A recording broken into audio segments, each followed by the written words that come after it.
Before we actually get started with today's video, I just quickly want to take the opportunity to talk to you guys about the OneFootball app, because for me, this is the perfect opportunity for you guys to get the complete football package all in one place on your device at literally zero cost.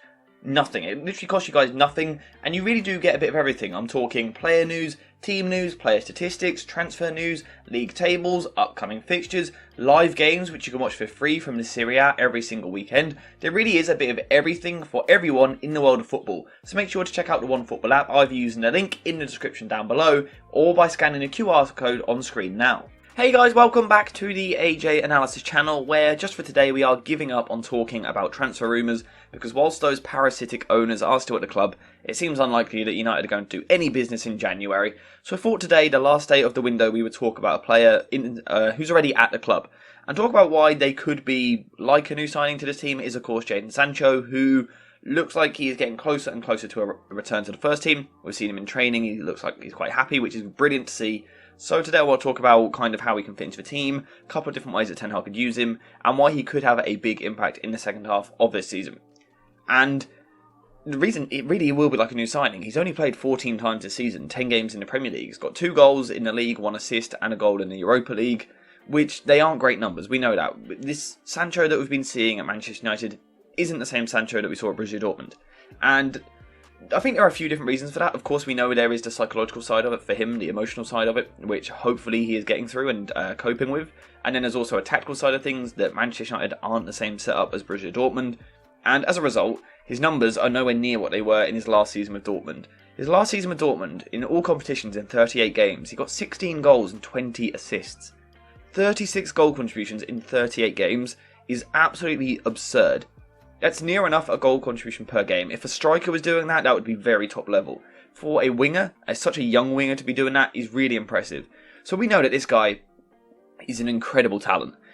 A potentially world-class, elite level talent. A really, really good footballer.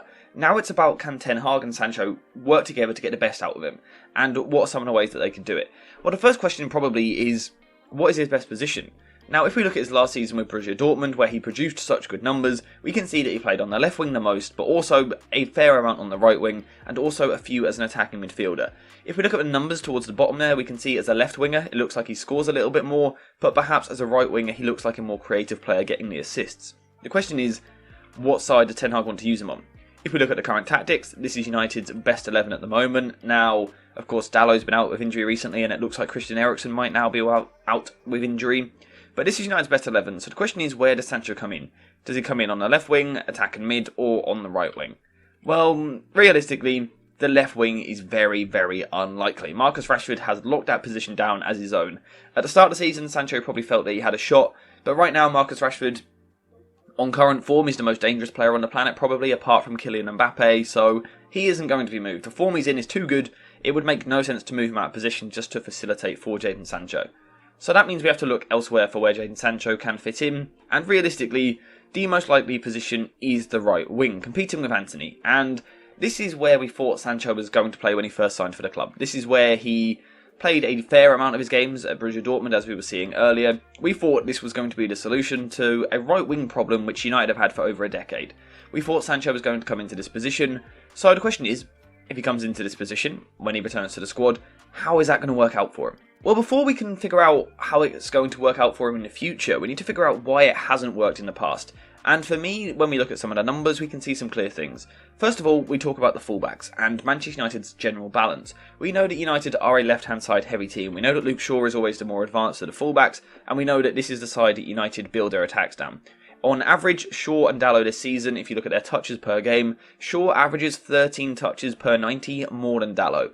Now, 13 may not sound that much, but it's quite a lot over a 90-minute match, and if you think over the stretch of 4 games, that's an extra, 52 touches. So this is a lot more of the ball which Luke Shaw is getting compared to Dalot, so that kind of hints at what side United are building down, which instantly means that the right winger is going to struggle to get as involved and hit the same heights as Marcus Rashford. And it's something that Antony has suffered from this season, a lack of touches at times, because United are so left-side heavy.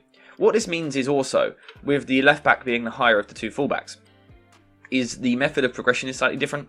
So if we kind of put it into shape like this, Rashford pushes forward, we see Shaw this side and Eriksen also dropping in. When Shaw is passing to Rashford here, it's often just in front of him, He's got the ability to open up his body and first touch be quite aggressive towards the fullback because he's starting that much higher up the pitch. It's quite risky for a fullback to go touch tight in this area. Whereas on the other side, with the fullback starting deeper, it means that Sancho is also starting deeper, which means that this defender has more room and more leeway for mistakes, which means they can press that little bit tighter. As a result of pressing tighter, it of course means that Jadon Sancho has less time. So when he's getting the ball here, he's got his back to goal, he's got a defender behind him, which makes it very difficult for him to now turn and play forward. Whereas Rashford is receiving the ball with his body open, because he's having a higher starter position, he is able to attack, get front-footed, go at his man really quickly. Jadon Sancho, and even Antony when he plays on his side, often don't have that luxury because they're having to drop deeper. So this is something that Tenn Hag needs to fix. From not just Jadon Sancho's point of view, but also Antony's, just a team structure. The ball progression down the right-hand side does need work, and like I said, it is something that Tenn Hag needs to work on. Because when you look at the comparison in the ball reception zones down both sides of the pitch, the left winger is always higher than the right winger. It's always in these areas up here, whereas the right winger is always slightly deeper. So this is something which Jadon Sancho needs help with. This isn't a hidden problem, this is a structural issue. Now, one way which you could potentially solve this is by swapping Casemiro and Eriksen round. I think Eriksen is a better ball progressor than Casemiro, so perhaps that could be a way of getting United a bit higher down the right wing, having more ball progression down this side of the pitch, perhaps moving Dalot a bit further forward, allow Sancho or Antony as well to have this higher starting position, so that when they receive the ball in these areas, they're able to play it on the front foot. I do think the return of Dalot, when that happens, will be a boost as well. Wan-Bissaka has done very well since coming into the team down this side, but he isn't naturally a good ball progressor with his passing. I think he's really good at progressing the ball with his carries. I think that is a really underappreciated side of his game.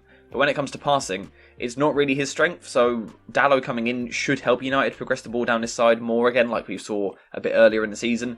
So again, whether it's Antony or Sancho on this right wing, that is going to help them. And then from here, for me, a lot of it for Sancho has got to be a mentality shift. Before we continue with the analysis, I want to talk to you guys about JerseyFIFA.com, the home of all of the greatest football kits. Whether that's the latest home shirts, the latest away shirts, tracksuits, or even retro kits, Jersey FIFA has a bit of everything. There really is something for everyone, so if you are interested, then make sure to use the link in the description down below and head to JerseyFIFA.com. We saw it earlier in the season, but also last season.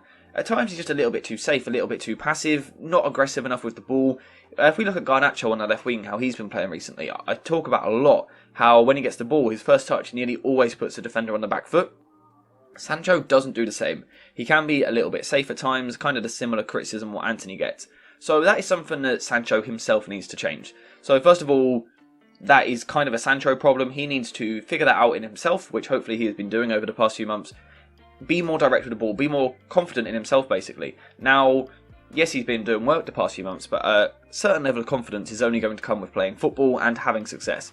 So Tenn Hag needs to put a structure in place around him to get that success.